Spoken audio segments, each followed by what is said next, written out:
Hello, this is an assessment of a Bluthner style 10 gram piano. That's 231 centimetres long, about 7'7" long, made in 1897. The client's bought the piano, wants us to assess it before it's moved to his house to see if there's any work that might improve it. So looking at the casework first, it's been finished off in a matte finish. By the way, that's not the original music stand, that's been replaced. This is the style of music stand found on most Bluthner grand pianos, nearly all of them of that age of piano.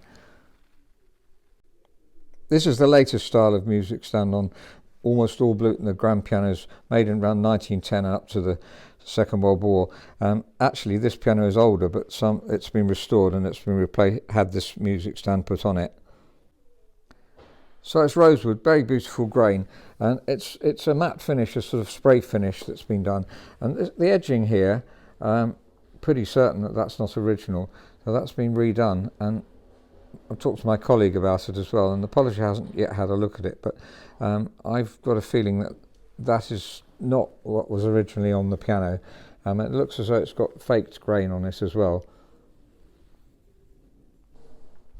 Here's an 1898 grand piano, so 1 year later, and you see the edging there, so that's obviously original. This was French polish, it's had 30 coats of French polish, so that's just additional finish that we would normally put on pianos. This is a stock piano, so just looking at the edge round here, you can see it's rosewood and just integral with the rest of the piano really.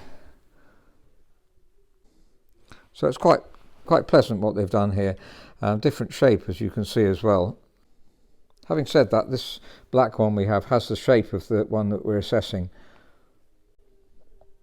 The casework's generally in good condition. We will, if the client wants us to, we will try to improve it. There's a beautiful veneer on the top. Maybe just body it up a bit, make it look a bit brighter. And there's a damage here. You can see the veneer is damaged and it's cracked here, so I don't think we do that much about that. The polisher can have a look at it and see if we can improve it. It's lifting very slightly, but generally the case is in good condition. It shows up more clearly on the front that this is very different wood here. If it is wood, I think it is. One of my colleagues suggested it wasn't wood. I'm not really sure. If you're in the trade and good on casework, then please let us know. The top of the fall there is very beautiful veneer and a lot darker on the fall here.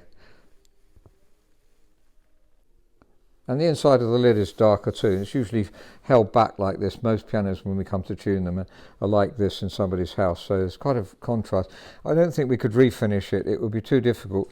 Be concerned if you rub down again, you might end up with not enough veneer, and we do experience that. And then you've got to re-veneer the whole piano. So that's not an option unless you wanted it fully re-veneered again. Internally, the piano has been fully restored, as well as a replacement action. We can just have a quick look here, and we can see that these strings are very new. The colour of the strings is often a way we find out how recently it was done. I would say within the last 10 years this has been fully restored, so very recently. And it's been done very professionally. They have actually changed the decal on here for a younger decal. This is 1929 decal. The piano is 1898, 1897. So, and there's no serial number put here. Normally that would have a serial number underneath which identifies the date.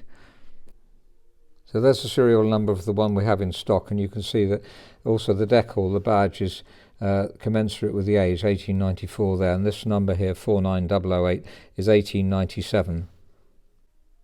And the black one that we also have in stock, that number 30169 is round about 1889.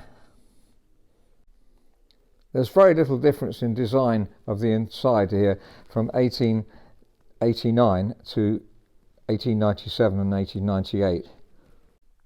So there's the same size piano, 1898.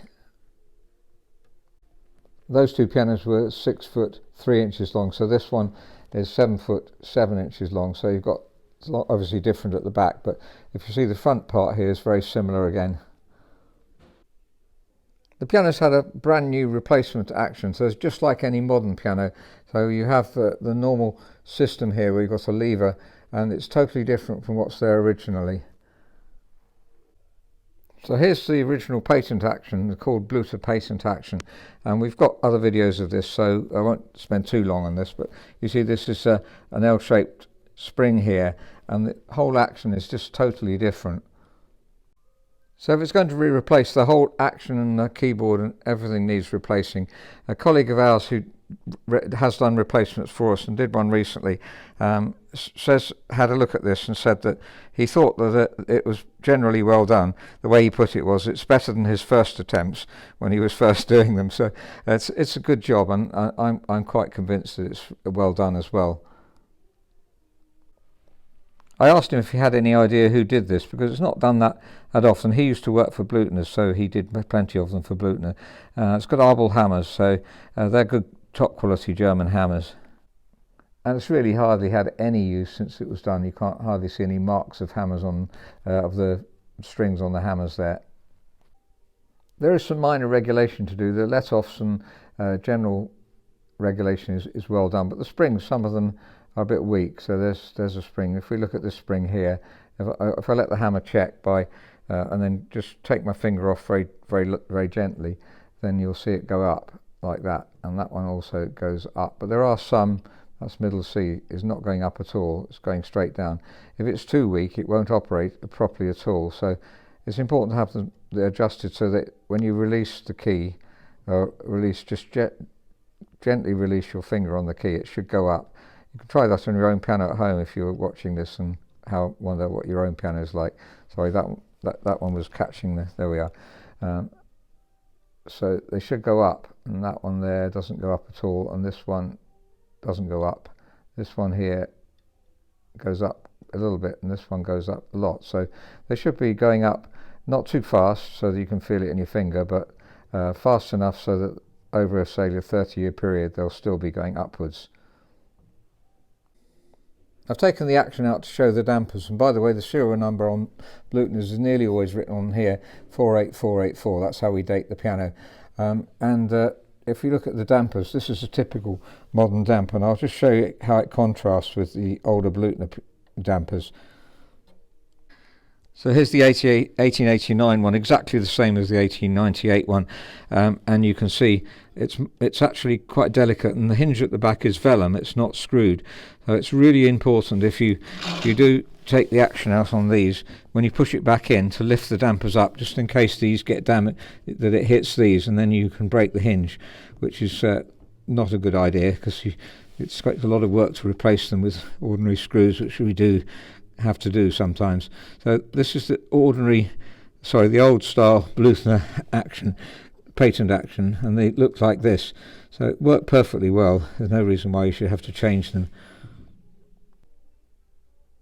So generally the work on this piano has been extremely well done.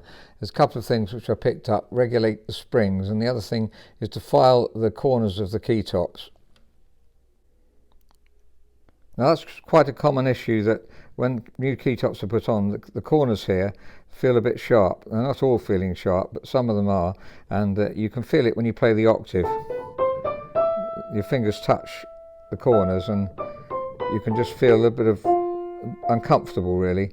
They're not that bad, but it's something I picked up, that some of them are like that. So I just need to go through them all and just file the corners so that you can't feel it when you do that.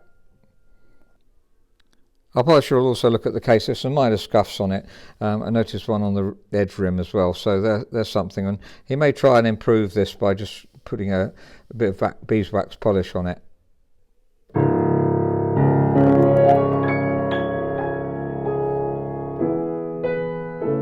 So that's the Bluthner style 10 grand piano, 7 foot 7 inches long, and well restored, really. A matte finish on the case, so there's a few things I noticed that we would definitely do if it was our stock piano. We don't do this finish on pianos, and this music stand we would replace if we were going to restore the whole piano, but it's a beautiful music stand nevertheless. It's a well chosen wood, so and useful if you want to write on the music stand. The old one is harder to, if you want to write on the music and it's here, then obviously if it's a lot of fretwork, it's not so convenient for a musician, so that might be a reason for changing it. There's such a rich tone.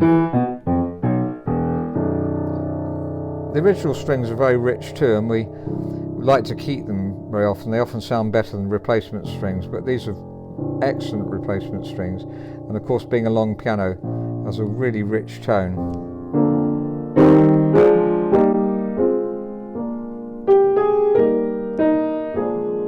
So thank you very much for listening. If you're interested in having a piano assessed, perhaps you just bought a piano like this client has and you'd like it assessed to see if there's any extra work that might improve it, then we're really happy to do so when we move it in transit. Thank you very much for listening.